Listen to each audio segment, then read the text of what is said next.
I feel like an absentee father. To my obtuse observers, during one of my previous videos, I talked about Dishonored 2. Markets. I'm missing something. Paintings for collectibles. There is a lot of things to do in the game, but honestly... And looking at my Steam library, I was thinking of what I could do to fill the void of Cheryl leaving, and to my surprise, I realized I could be a father who ran away even in a video game. Though Dishonored 2 stealth is kinda easy, so instead of making a boring video on the depth of Dishonored, I'ma just crank that difficulty up. In Dishonored, there are 2 alert bars in stealth. The first one just gets the guards on edge, and the second one brings them into combat. You can stay in stealth if you accidentally alert the first bar, but if you hit the second one, be prepared for Karnaka's finest to come track you down. So, what are the rules? Well, the worm in JFK Jr.'s ear. The first rule for my challenge is I cannot fill up even the first bar, and if I do, I need to go back to my previous save. And the second rule is I cannot use the F5/F9 strat or save scum. I'm only provided 1 save per level. When originally starting the challenge, I was going to have no saves, but then I spent like 4 hours on the tutorial level, and I realized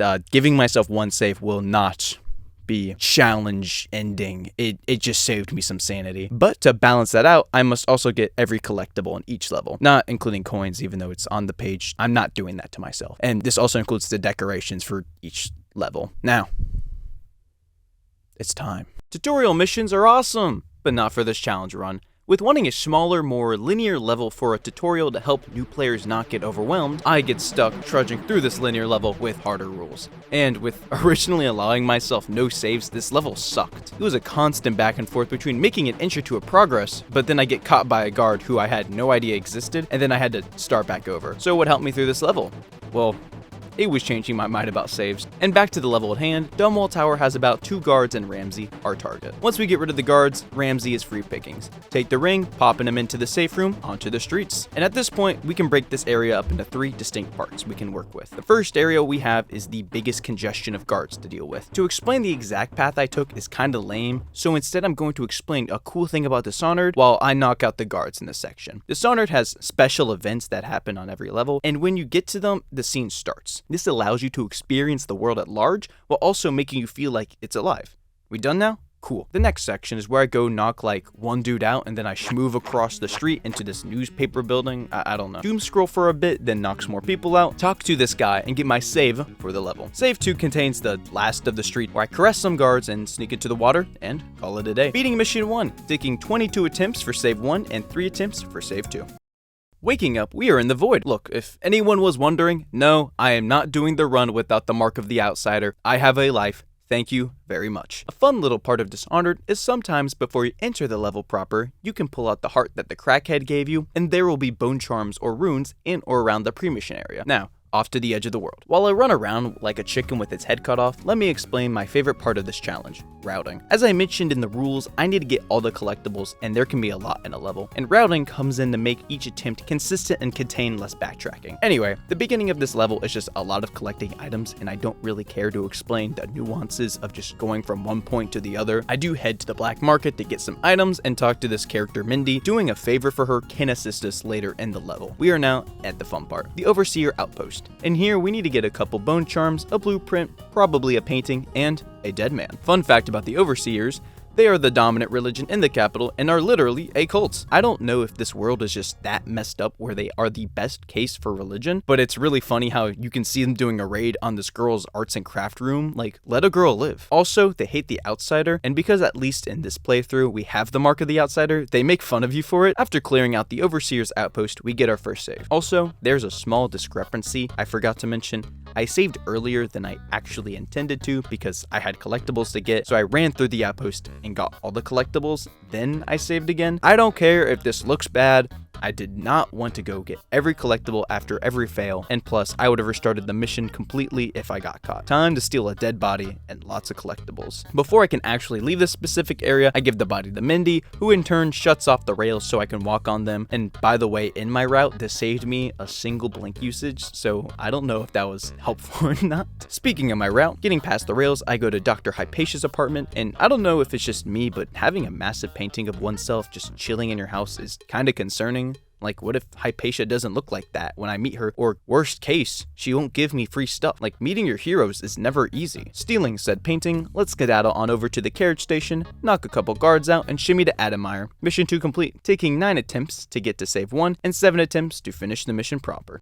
This is the first time I'm ever willingly going to a mental hospital, but I'm going to defeat the shrinks. One strat I developed while working on my run was using autosaves. Later levels in Dishonored 2 get complex, and being able to play through the level to get practice at the later sections without needing to worry about if I could fail and start over is very helpful. And if anyone thinks that this is cheating, I could have just easily made a second profile and not said anything. Just to clarify though, this will not count as an actual attempt, but be written down as practice attempts. If anyone who has ever played Ghost Dishonored 2 knows anything about Mission 3, it is that the dining room sucks. Why does it suck? Because there is a room that has better defense than airports post 2001. It sucks so much that I was tempted to go down the route of just maxing the character out with runes and blueprints, and I proceeded to beat Mission 3 with everything minus that one stupid rune. But when starting Mission 4, I realized I didn't exactly like that I left a rune out, so I came back to Mission 3 and did the entire level over again, but this time collecting everything. Solidifying that every level I'm collecting all the collectibles. I bet you're wondering, what about maxing the character? I realized later on that if I did that, I would probably need to grind a lot of money, and I didn't want to. And also, I don't think you even have enough runes to max the character spells out, so I just went for collectibles. And yes, this should be the last rule change / clarification I am going over. Let me explain why the dining room rune is so horrific. The dining room has 3 guards eating at tables in the center of the room, with the rune on the wall above the table of 2 guards. There are 2 guards doing things around the center part of the room. It is extremely difficult to take anyone out without notifying someone else. I spent so much time on it, and you know what? I am surprised I ended up finishing this mission, though I did. So let me guide you through on how I defeated this horrible section. After getting to the room, I get rid of this first dude, then blink to the chandelier, and let me tell you, this is the biggest pain right here. I need to shoot this one guy in the back to insta-kill him, and as I do that, I am doing a drop knockout on the other guy. And by the way, for the shot, it was incredibly inconsistent because I was above the guard more than behind them, and for the instant kills, you need to hit their back. Once I finally get those 2, I go knock a guard out that is behind the guards I just knocked out, and then I finally take the last one sitting out. This may seem simple, but it can go wrong so fast. Fun factoid for you, when I first got through the sequence, I made a lot of progress and got essentially to the end of the level. I was on my way to the room where you make the serum, and this guard, for the first time in the history of Dishonored, decided to look up and end my best attempt. This is just the beginning of my pain. Finally getting through another kitchen segment, I do end up getting a couple things, but then I save. And boy, let me tell you, this early saved kicked my butt. There was so much I had to get through, and it felt like every time something could go wrong, it did go wrong. For instance, I'm pretty sure Hypatia and her gremlin form found me out multiple times because my fat ass kept making loud sounds when dropping down, and you can't drop knockout at her. Something that did help though, is that if you get the serum to heal her before you meet her, you can give her the antidote with no struggle, which is actually so cool you can do that. Anyway, once Hypatia gets cured, we have a couple more things to do, like clearing out the first 2 floors of guards. To get the last rune and painting, you need to drop the elevator down the shaft to break into the basement to access it. Now, if you're a guard in a mental institution and you see an elevator come crashing down into the basement, you would check it out. And they do. And remember how I mentioned cutscenes / actions only start when you are there? That logic applies here too. So cutting down the amount of guards that could be alerted by the elevator dropping helps make this section even more consistent, because it sucks if there's a lot of guards. Now that I have the collectibles, let's skedaddle. Also, for my lads that want an easier time leaving, go back to the entrance and go through this door. It will lead you right out to where you can escape, skipping a bunch of guards. Knock some people out, and we are on our way to somewhere else. Mission 3 had 32 practice fails and took 42 attempts to get to save 2, and it took 1 fail for practice attempts and 9 attempts to complete fully. I hate the good doctor. Alright, what level am I doing? Clockwork Mansion. This mission is really good, like really good at making me want to quit life. Most missions in Dishonored 2 have at most 2 areas. Mission 4 had 3. The best way to put it is if you take Mission 2, Mission 3, impregnate one of them with the other, and that's the love child, Mission 4. Also, quick clarification around Mission 4, I realized that bone charms when picking them up will have different effects every attempt, so I decided that I have to wait till the next mission to use them. This is mainly just so I don't try to gamble for a bone charm to get through the level, instead of actually planning and having skill. Well, I don't have anything else to talk about, it's route time. With mission 4 being broken up into 3 areas, I originally was going to fully clear each and every area and then get my save once I reached the mansion, but this route sucked. Reason 1, the first area was slow due to me needing to wait through a lengthy cutscene that iced me, then having to maneuver around a bunch of guards and people. Reason 2 is because the second area is essentially split into 2 more parts. Yes, this level sucks. The first part is the guard station, where sneaking around in it is not that bad and is actually pretty easy. But going from the first half to the second half is where things get choppy, with this one guard that got me a bunch of times, and also just getting back to the carriage was really inconsistent. So I rerouted, making my run more consistent. Instead of fully clearing the first area, I got a couple items on the way to the carriage station, but essentially I just went straight for it. Once I got to the second area, I proceeded to just go to the guard station and get whatever I could there, and then dip out to the mansion. Around this part, I would have saved on the old route, but with the new route, I actually go in and grab all the collectibles in the mansion, take Jindosh out, and save Sokolov, then I save. This probably seems like a lot, but it isn't that bad actually. The mansion, if you know where you are going, is simple, and you only have to deal with like 5-ish guards. Some fun moments for those watching. A Clockwork soldier who was deactivated when I first saw it activated itself later on and jump scared me because, bro, what are you doing? Another one is this elite guard that I ran into on my way to Sokolov, where I still don't know her pathing. Sometimes it felt like I had to trigger the pathing by getting close to this wall of light, and other times she was just walking by and she saw me. And for those wondering how I got Sokolov out without the Clockwork soldier noticing anything, I just stood on the pressure plate, waited around a corner, slowed time, and then bopped it with the rewire tool and then killed it. Because if you leave the Clockwork soldier alive after rewiring it, later on guards come down into the area and the Clockwork soldier just starts killing them through the walls. Anyway, the remainder of the loot is pretty simple to grab, and now that I place Sokolov in the carriage, I can save. And the remainder of the level is pretty easy. I go over to the second area through the back entrance, grab the remaining collectibles, then I take the carriage over to the first area, and fun fact, witches pull up and kill the guards in the main square, which makes my life so much easier because they just sit around playing patty cake with each other. Also, one last thing, I got through the whole level and completed it, but then I forgot a blueprint in the mansion, so I had to restart the save too. This is not the only time it happens. Anyway, this took 55 practice fails and 38 attempts for save 1, and 3 attempts for my second save and like 1 practice attempt. The way I talk about each level getting progressively worse and worse, you would think that this level would suck, right? No, wrong! This level is the easiest in the game using this quick tip. Steal the means of production. When I tell you just maneuver around the people, get your bone charms and blueprints and paintings and runes and collectibles and whatever, pull up to the observatory, and here is the strat. Get some lenses and blind Ashworth and steal her United States driver's license, or yeah, it's that easy. Once you take her power, literally every witch on the map despawns and you can go around getting money and all the collectibles. Just make sure to drop knock her out, because if you try to choke her from behind, she will get out of it and then proceed to ruin your stealth run. This segment has like 200 words. The collectibles are quite nice. I do enjoy broken whale bone swords.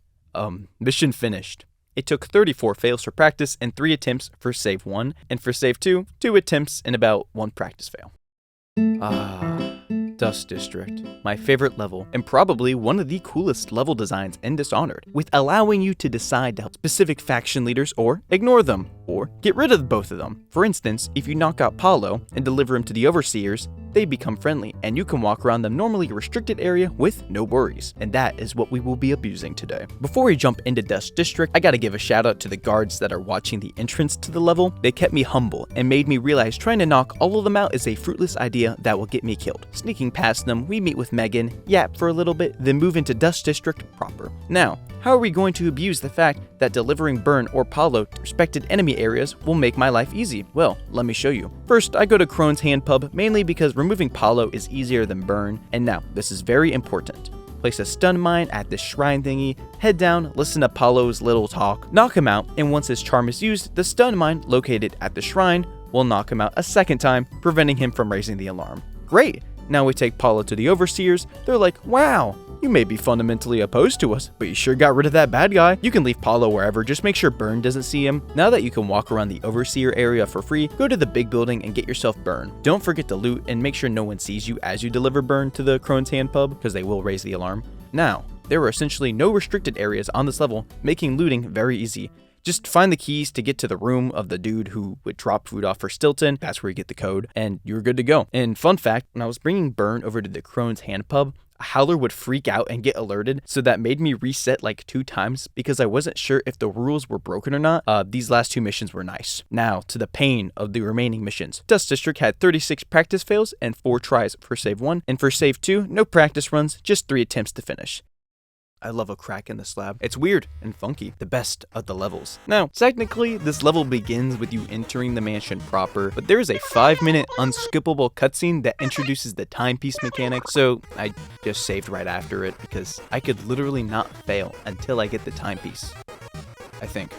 Anyway, let's go. A lot of this level is going back and forth, and back and forth, and forth and back, and I lost what I was going to say. Oh, yeah, the level. I actually adore the route for this level, with flowing between the past and present, to the dining room to get bone charms and the key, then moving into a safe, then you break the statue to let you go through the wall that leads you to more collectibles. It's really fun. One of my favorite parts is when I have to teleport into the past to grab a room in a room with 3 guards, then quickly teleport back into the present.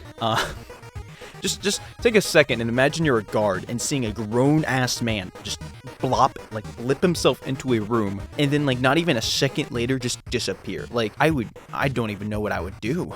And yeah, it's great. Honestly, the first half of the level is amazing. The second half is not. This is why, lads, I saved here, so I can trial and error these guards. Once I get the route, it isn't that bad, but oh my goodness. This reminded me of the time my wife called the police on me and had to run in the woods. It's just so annoying. It takes forever, and the guards are slower than a Kia Soul. Eventually, I got through it, knocked Stilton out, and I am on my way to leave this place. And a fun fact, when you knock Stilton out, he doesn't just go to the meeting, he stays alive, meaning when I go into the present, instead of a decrepit mansion, it is actually so nice looking, and when I go inside, the NPCs see me and are like, don't make me call the guards, and I genuinely think it's impossible to get through the level without them seeing me, considering unlike the guards with a detection meter, I'm pretty sure civilians just lock onto you. They're just hallucinating. I'm not there. Anyway, seance time. This is just a cutscene, so it really isn't that bad, but what is bad is trying to leave the seance area. I don't know if it's just my route, but I don't think I ever started the pathing for the guards outside the room in the past, and so there's just an elite guard sitting outside the door. And when I tell you I was doing some Mission Impossible shit, waiting for the guard to move his head at the right time so I could jump over him into the floating plant thing, oh my goodness, I hated it. And getting back to the present, I picked a couple things up, and I'm able to leave the mansion. And now another factoid for the rats in the wall. I hear you scurrying. To get all the bone charms and runes, you gotta knock Stilton out because the Dust District changes also in the present, allowing you to pick bone charms and runes that are only there if it is in the changed area. Mission over. A crack in the slab took 17 practice attempts and 6 attempts for save 1, and save 2 took 17 attempts to finish with no practice. I accidentally developed a conscience, guys, and I don't know what to do. Frankly speaking, I do like getting good ending in games. It just makes me feel good about myself. It's a way to help me forget about the trenches and Bobby. That's all to say, I did go out of my way to find the body double and complete the mission with no kills because I wanted to. Let us begin. The Grand Palace is the final mission in our tour of Karnaca, and in true fashion, I get to beat up fat people. Now, the area beforehand was at first confusing, then I realized how to traverse it and it wasn't that bad, and frankly speaking, I don't want to talk about it. We're going to talk about the palace, because it is way harder. You got lots of guards and clockwork soldiers, and if I make one misstep, I am cooked. But we must proceed. Our first stop is the throne room, where Luke Abel is. And he is the body double, which is way better because all I need to do is talk to him, sneak out of the room, get on the roof, and go into the Duke's room, knock out the real Duke, get the cutscene, and now we are on to save 2. Does it sound like I'm going fast? It's because I am. I don't like scripting. Save 2 is mainly just collectible hunting, going down floor by floor like I'm clearing a Ready or Not mission until I get to the basement where I take my heart out that I got from my boyfriend and suck in some random lady's soul. I haven't been paying attention to the cutscenes. I've kind of just been playing the game. I forgot another collectible, and so I had to redo save 2 again. I'm pretty sure this is the last time I forgot a collectible. Anyway, I run to the roof and scale down to avoid social interactions and get to the boat for the proper finish. The Grand Palace had 22 practice attempts and 6 attempts to get to save 2, and save 2 had 6 practice attempts and 8 attempts for success. This has been a journey, a long journey. and I am ready to not touch this game for a long time, or until I decide to do a no save run of this. We shall see. No point in dawdling, let us go. And an interesting change of fashion, the final level is a mirror to the first level with us breaking back into Dunwall Tower. Dunwall streets are quite easy to maneuver around. I had some trouble with some gang members breaking into the house I was going to break into, and then some random woman was singing, but I did everyone a favor and I shot her. Don't worry, she was creepy. We did the world a favor. For those who don't explore, you can actually head back up to the safe room from the streets, but Delilah hates me and wants me to take the long way around, so the entrance is blocked off. But it was worth a shot. Through the streets into the courtyard, I love this part of the route because it's like a tour guide and I get to avoid detection essentially everywhere. Also, this drop knockout is in no way non-lethal, like most of her bones are definitely broken. After skedaddling around the courtyard, I am now in the tower, and honestly, I don't like this part of the level. I don't know if I'm just weird, but Dunwall Tower is kinda meh to me. I don't know how to explain it. Though, speaking of annoying things, this room has 2 hallways and also contains a bone charm I need. And to get to the bone charm, I must get past a dog and a witch. And let me tell you bro, they hate me and notice me, and I don't like it. So I spent a lot of time on that. And oh yeah, fun fact, you can just slip in through a side entrance to get to it without any trouble because in true Dishonored fashion, I suck at this. Now that I have been endowed with proper bone charms, I go to the basement to get the power on and back to the main area where everything sucks now. So many witches. I eventually realized I can use the lights on the ceiling to sneak back to the elevator, finally getting closer to Delilah. Also, for those who don't know, if you talk mad shit to one of the statues of Delilah, if you go to her, she'll be walking around with dogs and a sword out, but if you don't talk to her, she'll just be painting. Also, if you sneak past her to the area where you were held captive in the first level and go to the toilet in the safe room, you can get the last collectible. Speaking of the collectibles, here's a montage of me getting them all.